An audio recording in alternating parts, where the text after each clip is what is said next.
Atos 16, Atos capítulo 16, versos 31 a 34. E aí está o tema da mensagem dessa noite. O que o Evangelho quer fazer na sua família, na sua vida e na sua família? Essa é a temática, o foco que nós teremos para pensarmos na palavra de Deus nessa noite. O que o Evangelho quer fazer na sua família? Atos 16, 31, estou em João 11, irmãos, desculpe. Atos 16, 31 a 34. Se não me engano, acho que 2 domingos atrás, ou 3, nós lemos esse mesmo texto e pensamos na parte inicial dele, naquela experiência que Paulo e Silas têm quando a prisão onde eles estão presos é rompida através de um grande terremoto. Suas cadeias são soltas, etc. Então acontece a conversão do carcereiro. Naquele momento foi o foco. Hoje nós olharemos especificamente o carcereiro e a sua família para pensar sobre esse tema. O que o Evangelho quer fazer na sua família. 31 a 34. Quem achou, diga, eu achei. Quem ainda não achou, vai orando aí, irmão, vai procurando. Vamos lá. Respondeu-lhe: crê no Senhor Jesus e serás salvo tu e tua casa. E lhe pregaram a palavra de Deus e a todos os de sua casa. Naquela mesma hora da noite, cuidando deles, lavou-lhes os vergões dos açoites. A seguir foi ele batizado e todos os seus. Então, levando-os para a sua própria casa, lhes pôs à mesa e com todos os seus manifestava grande alegria por terem crido em Deus. Que Deus abençoe essa palavra, já tão conhecida, mas obviamente tão poderosa nas nossas vidas. Michael vai me ajudar, que eu estou sem a canetinha hoje. Michael, manda lá, olha a primeira coisa ali, ó. Que palavra é aquela? Política. E você poderia se perguntar no ritmo dessa noite também: o que a política quer fazer com a sua família? Alguém teria coragem de responder?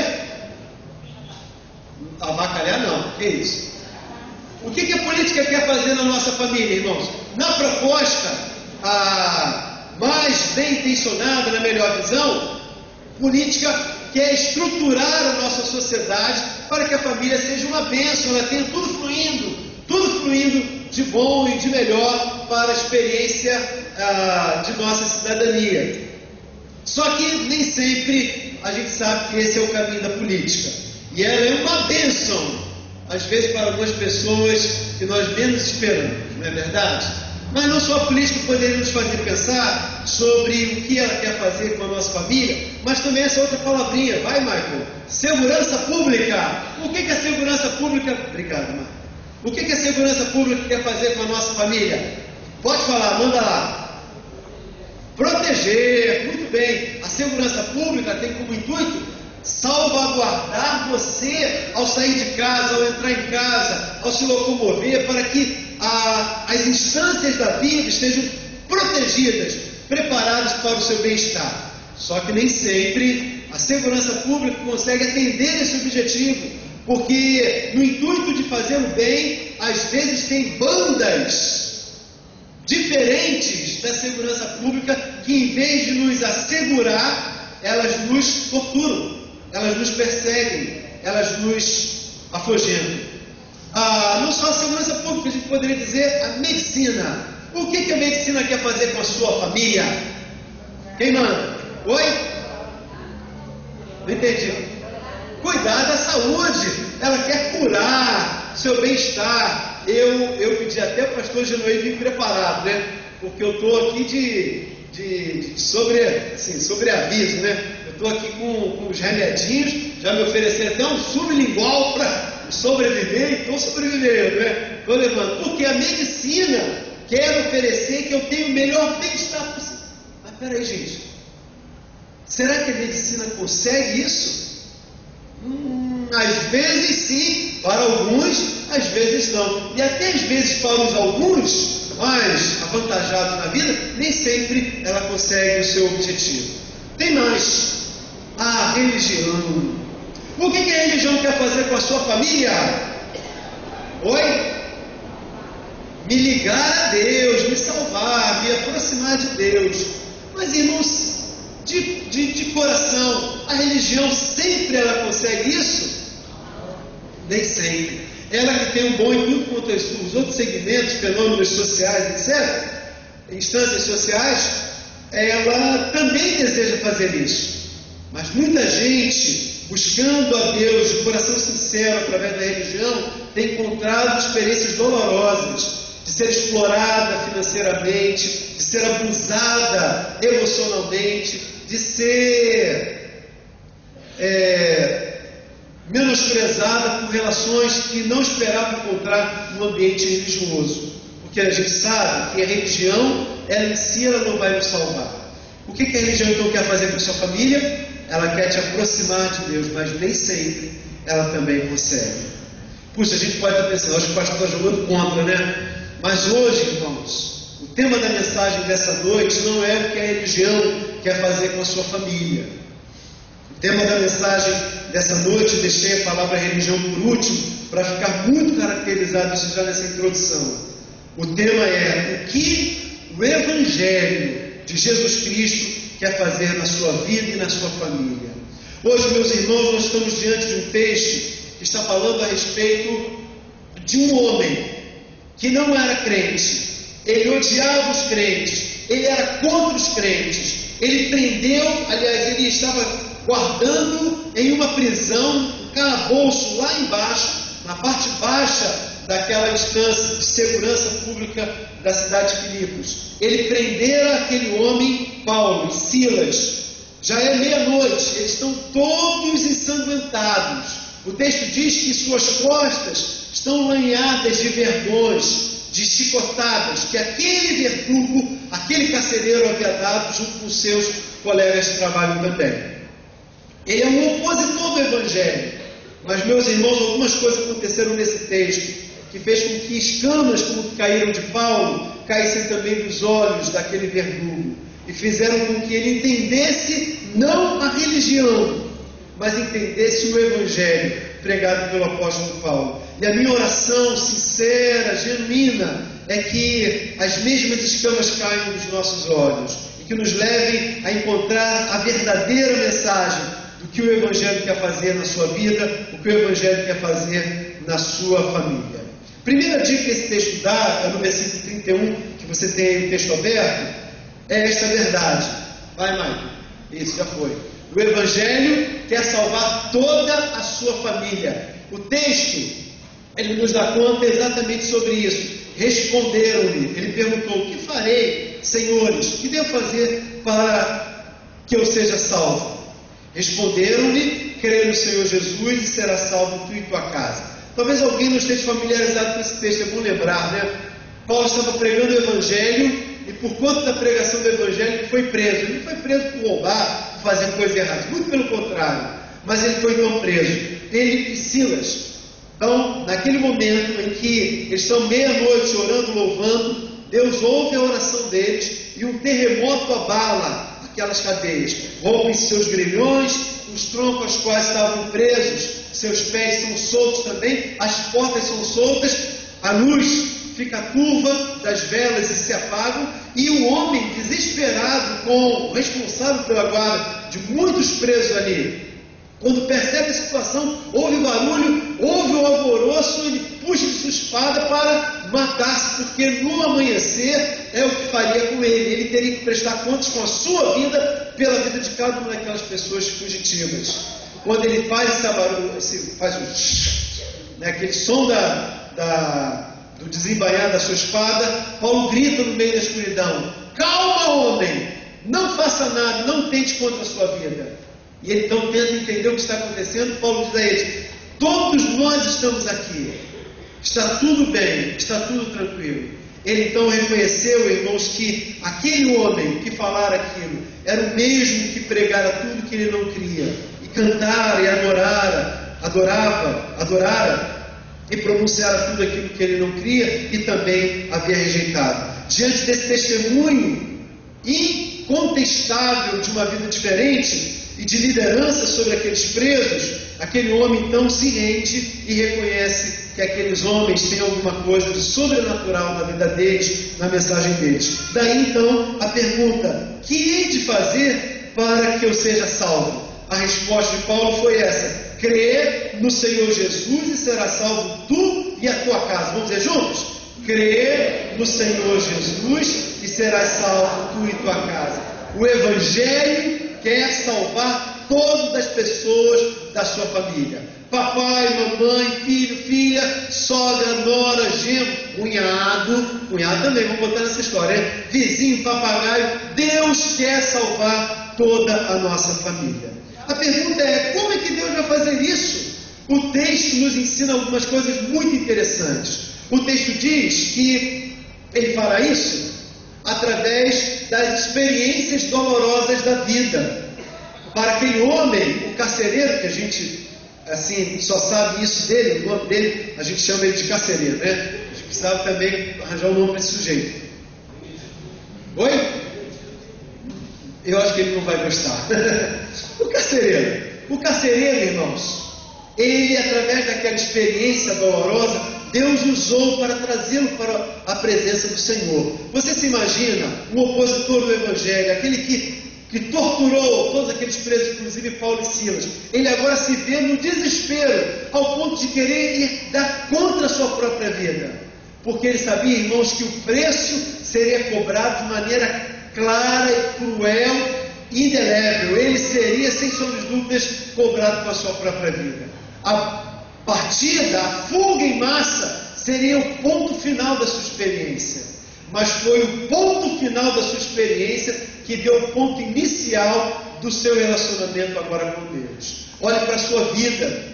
Veja como as experiências dolorosas do viver podem por muitas vezes serem usadas para aproximar você, você da sua relação com Deus.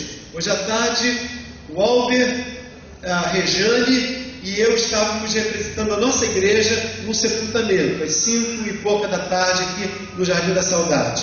O Davidson, aluno da Rejane, faleceu eletrocutado, irmão, ficou vários dias no CTI e veio então acabar falecendo.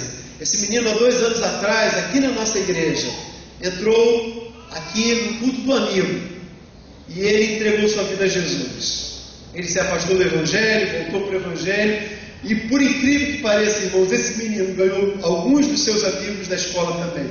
Hoje, voluntariamente, alguns deles compartilhavam com várias pessoas de como eles ouviram falar de Jesus através da vida do Davidson. Mas ali, irmãos, estava uma mãe chorando com uma profunda dor. Mas ela ouviu o testemunho do seu filho. Junto com aquela mãe estava uma tia. A tia, irmãos, tipicamente incrédula, sem esperança nenhuma no futuro, desesperada com a interrogação do que será o amanhã, do que será da vida desse sobrinho.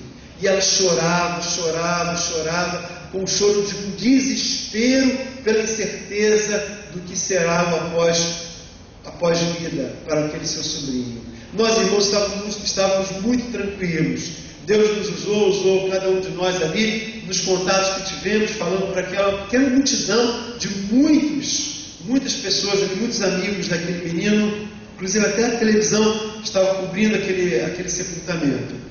Pudemos compartilhar de que a esperança do Evangelho pode produzir, inclusive na dor, um caminho para uma experiência maior com Deus. Eu quis falar, mas não foi possível, para aquela mãe, que ela que cuidou tão bem do seu filho, que certamente fez, Deus muito mais faria pelo seu menino. Mas Deus ainda há de lhe dar a oportunidade de trazer essa palavra para ela. Mas sabem, irmãos, a experiência dolorosa, por exemplo, de perder um filho, pode ser para essa mãe um caminho, o gatilho para que nela seja acionada a salvação de Deus. Você pode olhar para a sua história pessoal, lamentar um estupro, um roubo, uma perca, uma falência, um divórcio, uma morte. Mas se você colocar isso nas mãos de Deus, poderá ser o instrumento que Deus usará para, depois de enxugar suas lágrimas, caminhá-lo para uma relação maior, não religiosa, mas uma relação pessoal com o seu Deus. Deus ele usa para a salvação de toda a sua família, em segundo lugar, experiências positivas da vida. Aquele homem, depois do desespero, ele teve uma grande alegria. Eu acho, irmãos, que é a maior alegria da sua vida. Aquele homem estava feliz da vida. Por quê? Porque ele não precisaria tirar mais a sua vida. Quando ele ouviu no meio da escuridão Paulo gritar: calma, homem, não tente contra você, estamos todos nós aqui. Aquela provavelmente foi das maiores experiências positivas da sua vida. Quantas vezes o nascimento de um filho faz um homem incrédulo, duro de coração, se aproximar de Deus? Quantas vezes um emprego inesperado, a cura, não fora da expectativa, conduz uma gratidão, um reconhecimento de que quem fizer aquilo não fora outro senão o próprio poder de Deus. Meus irmãos, tanto as experiências dolorosas da vida como as experiências positivas, elas podem desenhar um caminho, um rio, ainda que tortuoso, para você chegar a um relacionamento com Deus. Por isso, olhe para a sua história, veja o quanto Deus foi guiando e construindo a bênção dele sobre o seu passo a passo, e reconheça sem sombra de dúvidas que tudo isso foram passos de Deus, atos de Deus, para que você pudesse se relacionar profundamente com Ele, conhecê-lo pessoalmente. Este homem que está diante de nós, estamos chamando de carcereiro, ele foi inteligente, porque ele aproveitou de tanto da experiência dolorosa, quanto da experiência positiva, de todas elas, para entender que Deus estava desenhando um novo caminho para a sua vida. O que nós queremos te fazer entender nessa noite é que Deus está costurando na sua vida um caminho novo, plano e superior para a sua vida, para que você possa se encontrar com Ele. Nós não estamos chamando você para ser um religioso dessa ou de outra igreja, mas nós estamos chamando você a experimentar na sua vida, no meio das suas dores, no meio das suas alegrias, um que quer ser com você, um Deus conosco, um Deus presente, que pode transformar suas angústias, suas dúvidas, suas perplexidades em uma experiência positiva e transformadora de vida. Em terceiro lugar, como Deus quer salvar a nossa vida? Deus, Ele quer fazer assim, olha, Deus atuará usando a vida de um cristão dentro da sua família. Quem foi o cristão que Deus usou na família do carcereiro? Ele próprio. Ele nem batizado era, ele nem entendendo-se como cristão era, apesar de já ser.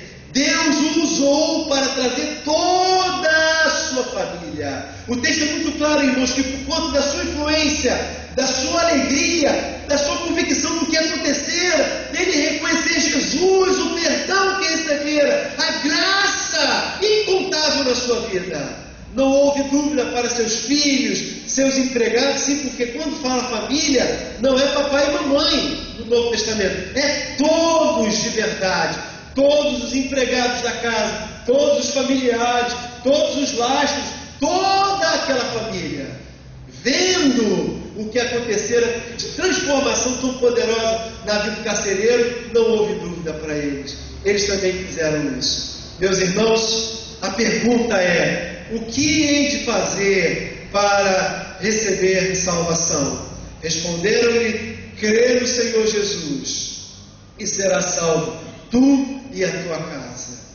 Ora, meus irmãos, se aquele carcereiro que não entendia nada de nada da Bíblia, nem sabia dos pergaminhos originais, nem nada, em grego, hebraico ou em aramaico, se ele pode ser o estopim, dá uma olhadinha em volta de você. Quem Deus quer usar para que seja o estopim de salvação na sua vizinhança, nos seus relacionamentos, nas suas amizades, nos seus contatos. Você pode olhar para você e dizer assim: mas pastor, eu não estou preparado, pastor, eu ainda tenho contas a acertar, eu ainda não estou pronto, eu ainda tenho dúvidas, eu ainda tenho medos. Você quer se comparar com os medos, as dúvidas e as interrogações daquele carcereiro? Irmãos, uma coisa é quando eu tenho dúvidas por conta da minha percepção do meu momento, fruto de uma reflexão, diferente de quem nem dúvida tem, porque muito menos cogitaria ter reflexões. Suas reflexões podem ser resposta para muita gente. Quando você abrir a tua boca, quando você abrir a tua alma, quando você abrir a tua vida e for, como Paulo diz, cartas vivas apresentáveis às pessoas que estão em volta de você, você também será usado. E Deus cumprirá o querer dele, o Evangelho, salvando você e toda a sua família. Em segundo lugar, quando a gente pensa sobre esse tema, o que o Evangelho quer fazer na sua família, a gente tem essa resposta segundo esse texto, no verso 33, parte inicial. O Evangelho, manda lá, Michael, o Evangelho quer libertar sua família de todas as culpas. O texto ali diz, naquela mesma noite, cuidando deles, lavou-lhes os vergões dos açoites. O que nos faz entender que ele, ainda que tão embrionário na fé, ele nem nascera direito na fé, ainda nascera, mas ele entendeu, irmãos, que para cumprir o Evangelho, ele teria que ter alguns passos importantes. Quando o verdugo reconhece a besteira que fez, o erro absurdo que fez, e ele se retrata para restaurar aquilo que ele fizera, ele está demonstrando alguns passos importantes, muito importantes, que nós não podemos deixar de observar. Na experiência genuína de conversão, passa pelo perdão divino e pelo perdão relacional, que exige, então, o reconhecimento do erro cometido. Por isso, ele foi até Paulo e Silas, e ele próprio, ali onde ele estava ainda na prisão, depois ele o leva para a sua casa, mas na prisão ele tenta restaurar a sangria que ele próprio provocara com instrumentos de tortura, com a sua força, com a sua própria mão. Meus irmãos, nós não experimentaremos também o perdão de Deus, o perdão divino, e também não experimentaremos o perdão relacional, do qual diz respeito à minha vida com as pessoas que estão em volta de nós, se nós também não tivermos a atitude do reconhecimento e o desejo de restaurar aquilo que nós falhamos. Se você tem o seu texto aberto em Atos 16, olhe comigo verso 29 e 30. Então o carcereiro, tendo pedido uma luz, entrou precipitadamente trêmulo, prostrou-se diante de Paulo e Silas, e depois, trazendo-os para fora, disse: Senhores, o que devo fazer para ser salvo? O que ele está fazendo, irmãos? Está reconhecendo o grave erro que ele cometera na sua vida. A experiência de perdão passou então por um retratamento. É o versículo 32 que diz: e lhe pregaram a palavra de Deus a ele e a todos os da sua casa. Óbvio que ele não aceitaria isso se ele não reconhecesse o seu erro. Há muitas pessoas que estão se aproximando do Evangelho, e elas, entendendo mal o Evangelho, não entendendo plenamente ainda, que esse carcereiro, nem ouvindo o Evangelho todo, já compreenderam. Estão fazendo algumas ações parecidas, como por exemplo, os que se convertem nas prisões. Eles fogem, agora são crentes, ou pregam lá dentro e saem naquela condição de poderem ir trabalhar e voltar para dormir na prisão. Entendendo-se agora convertidos, na primeira oportunidade fogem. Fogem porque agora tem uma nova vida em Cristo. Como se, meus irmãos, a conversão de uma pessoa à margem da sociedade lhe desse direito de se retratar com Deus, mas não se retratar com a sociedade. Uma pessoa fora da lei, ainda que convertida, ela deve em primeiro lugar se retratar com Deus, reconhecer seu pecado, clamar a misericórdia, crer no Senhor Jesus, receber a salvação e restaurar a sua vida, o seu relacionamento com Deus. Amém por isso? Tem alguém aí? Legal, glória a Deus. Porém, meus irmãos, indo aí para frente, não impede que ele continue nessa caminhada. Ele vai ter que pagar cada dia da sua sentença. Por que eu estou usando um exemplo assim, anacrônico, exagerado, de uma pessoa fora da lei? Para dizer que se um fora da lei precisa pagar esse preço, você também precisa. Quando nós roubamos uma uva do supermercado, como eu falei no vídeo passado, quando eu falo mal de um irmão, quando eu cobiço a mulher do próximo, quando eu me mergulho em coisas indevidas para o crente na internet, quando eu cogito na minha mente alguma coisa que não me pertence, seja ela o que for, eu, sem sombra de dúvidas, eu tenho que me relacionar, restaurar o meu relacionamento com Deus e com o meu próximo. Há pessoas, irmãos, que pensam que pode ser crente muitos anos, sem se retratar com seu pai, sem se retratar com sua mãe, sem restaurar o seu altar, quebrado por uma briga, por uma desavença, por um mal-entendido. Há pessoas que se acostumam com a indiferença e agem como que em códigos, como que dando passo em direção do malfeitor, e sabendo que um simples virar de olhar, olha que charmoso, ó, torcicolo, né? Um simples olhar, ele também de lá vai vir, né? E aí depois em direita, como se tudo continuasse bem. Vocês acham absurdo? E se isso for debaixo do mesmo teto? Se isso for sob a mesma cama, por 1 ano, 2 anos, 10 anos. Há um tempo atrás, me chamou muita atenção, a Record apresentou uma entrevista lá do Nordeste, vem no cantão de um lugar lá que eu sei lá qual um casal. Ele não fala com ela não fala com ele, só fala em códigos. A casa tem 2 portões, o terreno de fora, 2 portões, o dele e o dela. A casa tem 2 portas, a dele e a dela. A sala tem 2 salas, a dele, aliás, lá, né? A dele e a dela. Cozinha, 2 cozinhas. Quartos de casal, 2. Com cama de casado, né? A dele e a dela. E aí o repórter diz, e aí? Naquela hora? Aí eles têm um quartinho lá atrás. E sem se falar, fazem tudo que precisam e voltam cada um para o seu castelo. É isso mesmo. É isso mesmo. A repórter estava saindo da casa, ou das casas, né? Apareceu um vira-lata. Ela brincando perguntou assim, esse aqui é de quem? É dele ou dela? Aí os 2 falaram assim, é dela. Já estou sem voz, né? Chamou o outro, aí veio o vira-lata dele. Esse é dele. Você ri? Tem gente que vive assim no trabalho, na sua casa, irmãos, na sua igreja. Como, irmãos, nós poderemos experimentar o poder de Deus, a graça de Deus, a transformação de Deus, se nós não permitirmos que Ele opere na nossa vida?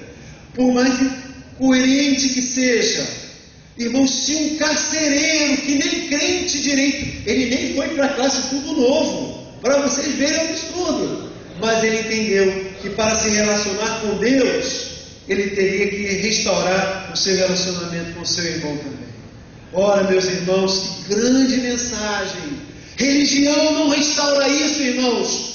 Tradicionalismo não restaura isso. Hábitos comportadinhos de um bom cristão. Se sentar aqui, ó. Desculpa dar resposta para você, ó. Assim, ó. Bonitinho na igreja. Isso não impede que você continue guardando ódio, uma mágoa, um ressentimento, ano após ano. Membro da mesma igreja, sem liberar o perdão, ou experimentar da graça perdoadora de Deus.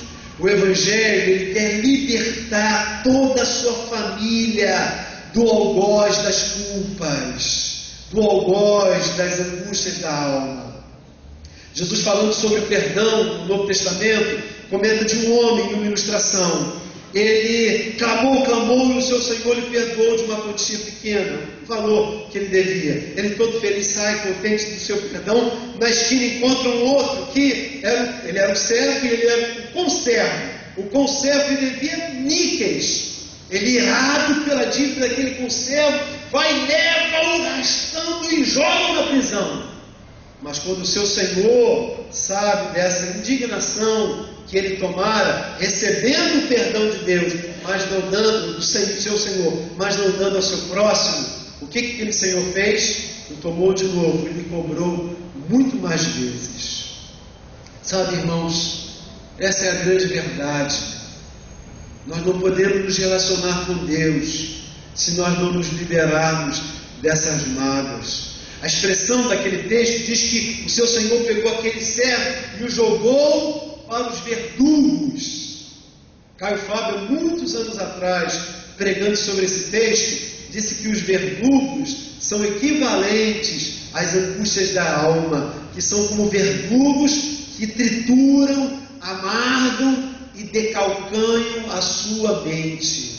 Vão formando e formatando uma angústia que faz você adoecer.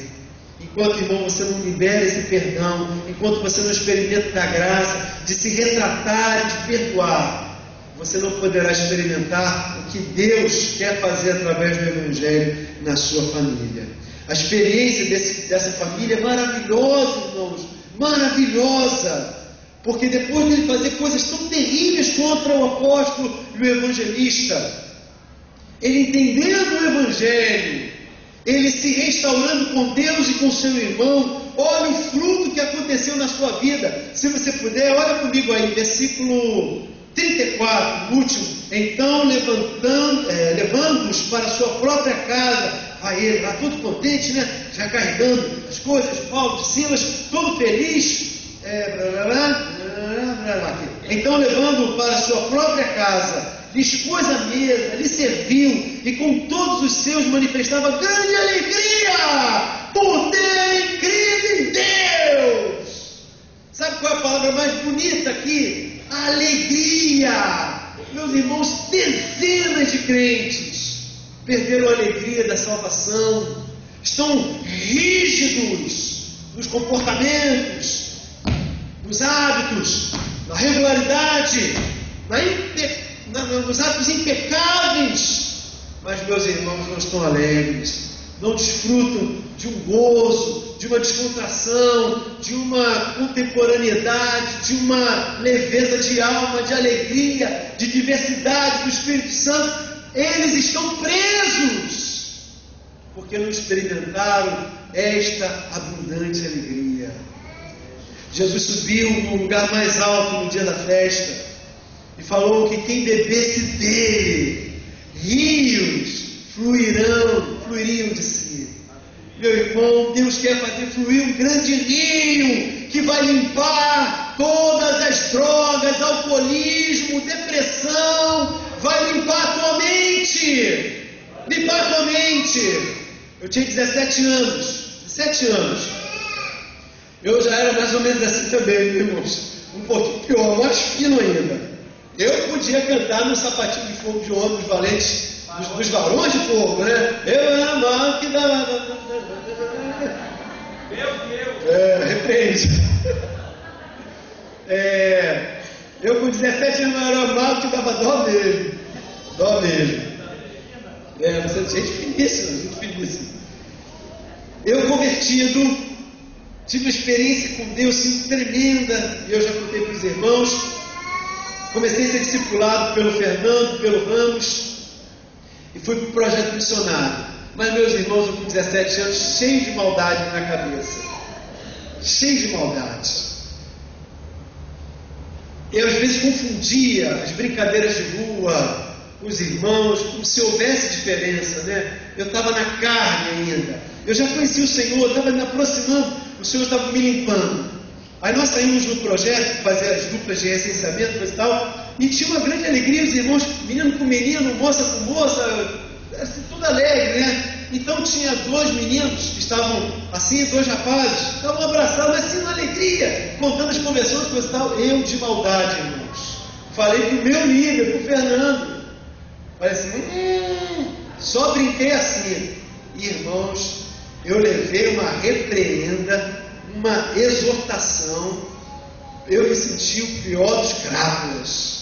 Sabe por quê, irmãos? Porque foi o Espírito que falou no meu coração. Você está confundindo as coisas do Espírito com as coisas que você gosta. Irmãos, eu fui para o alojamento e chorei igual uma criança, porque Deus estava me limpando. Deus estava me dando lábios puros. Eu ainda falava palavrões naquela época. Eu ia para a igreja, eu já quebrantado, conhecendo o Senhor, me aproximando, querendo com a fome de Deus, lendo a palavra, mas eu ainda falava palavrão. Eu ainda gostava, às vezes, quando com amigos ímpios, eu gostava de ouvir piada de papagaio, de português, de vascaíno não, né? de flamenguista. Porque, meus irmãos, eu estava sujo ainda, estava sendo limpo.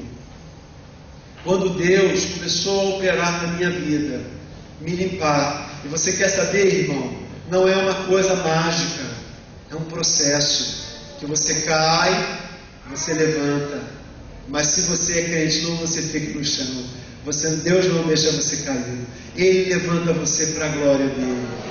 Eu oro que Deus limpe você, que Deus sare você, tire toda a culpa, um rio de águas vivas corra no seu coração.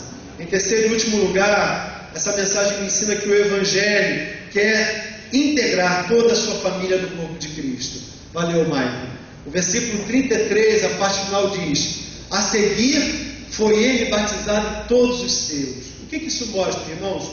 Mostra compromisso. Olha, gente, aquele homem era inteligente. Ele entendeu tanto o Espírito Santo em segundos da sua vida cristã. Ele entendeu tudo. A seguir, ele foi batizado, ele e todos os seus, toda a sua família. Irmãos, não existe fé genuína que não passe por esse processo. Vê se está aí, Michael. Manda lá. Isso. Não existe fé cristã genuína sem. Primeiro, vamos ler juntos? Reconhecimento de pecados. Segundo, arrependimento dos pecados. Terceiro, retratação do pecado cometido. Você não pode pedir perdão a Deus sem pedir também ao seu próximo. E em quarto lugar, não há fé genuína, verdadeira, sem compromisso com Deus. Conhece aquele menino que namora aquela menina há 8 anos? Vou casar, vou casar, vou casar. 10 anos, vou casar, vou casar. 11 anos, ficou noivo, vou casar. Perdeu o quanto, né? Eu acho que não sei contar mais do que 11. A gente pode até rir de um cara assim. O que você diria desse sujeito? Esse cara está enrolando essa menina, está enrolando essa família, porque na verdade ele não quer casar. Ele está dizendo eu não vou casar, eu não vou casar, eu não vou casar. Tem gente, irmão, a gente até ri, mas tem gente que aceita Jesus e fica esperando um vento impetuoso, igual do Pentecoste, que escreva seu nome, com sonoplastia e tudo. Benedito, vá para a igreja e se batize. Deus não vai fazer isso. A aliança está diante de você. Meu irmão, se você quer o perdão de Deus, você tem que se comprometer com Deus. Ele naquela hora, ele disse: eu quero me batizar, eu quero riscar o meu pescoço igual a vocês, eu não quero dar um passo leviano, eu quero levar a sério isso. E aquele homem entrou nas águas. Entre nas águas do Espírito você também. Pare de ser quase crente, parecido com crente, amigo de crente. Seja um crente. Derrame-se no Senhor, entregue-se ao Senhor, porque é isso que o Evangelho quer fazer na sua vida. É isso que o Evangelho quer fazer na sua família. E vai ser em você e em todo o seu lar. Quero orar com você. Feche seus olhos. Ó Senhor, vai ministrando essa palavra nos corações. Nós queremos, Senhor, entender os teus caminhos, porque eles são maiores do que os nossos, Senhor. Nós queremos sonhar os teus sonhos, Senhor, porque são, sem sombra de dúvidas, muito melhores do que os nossos, Senhor. Ó Deus, se nós estamos sonhando coisas erradas, tira de nós os sonhos. Coloca os teus sonhos. Que a gente sonhe em te obedecer, que nós sonhemos em trabalhar na tua obra, em nos batizarmos, em nos comprometermos, em sairmos do anonimato, a assumirmos a nossa fé na escola, no trabalho, nos amigos. Ó Deus, dá-nos um coração tão apaixonado por ti, que faça nos recompor de novo contigo, Senhor. Pedimos perdão a quem precisamos, lavarmos as feridas a quem nós causamos e a nos comprometermos com o teu Evangelho. Senhor, que cada família viva o versículo 34, que receba a palavra, que ceie com o Evangelho, que dê um banquete ao teu Evangelho, à tua palavra, e que tenha uma grande e infinita alegria. Enche, Senhor, cada ovelha desse rebanho com o teu Espírito Santo, Senhor. Dá-nos a alegria da salvação, a alegria de pregar o teu Evangelho, de anunciá-lo a todos os cantos desse bairro, dessa cidade, de todos os países do mundo, Senhor. Ó Senhor, que a nossa paixão seja Jesus, que o nosso afã seja Jesus. Ó Senhor, volte logo, Senhor. E enquanto o Senhor não volta, usa a nossa vida só para a glória de Deus. Estamos orando ainda. Eu quero perguntar, nessa noite, você entendendo o Evangelho, quer também receber o Evangelho, quer que o Evangelho faça isso na sua vida e na sua família? Faz um sinal, eu levanto a mão, eu vou ver você. Se você quer receber esse Evangelho na sua vida, faz um sinal bem alto, aí eu vou ver você. É um convite muito rápido, aproveite rápido. Esse é o convite que Deus está fazendo para você.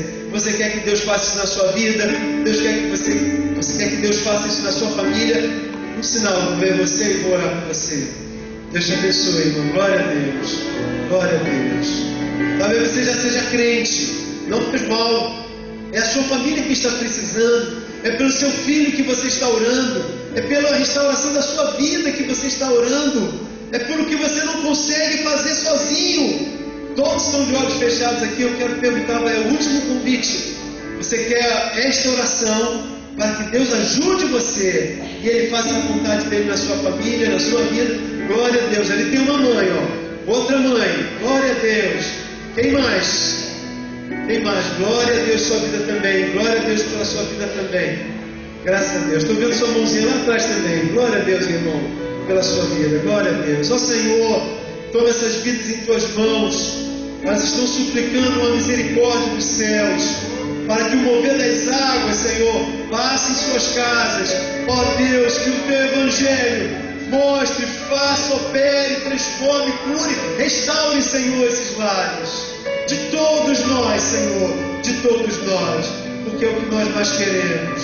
No mês da família, nós queremos que o Evangelho faça tudo o que deseja em nossas casas, pois nós oramos em nome de Jesus. Amém.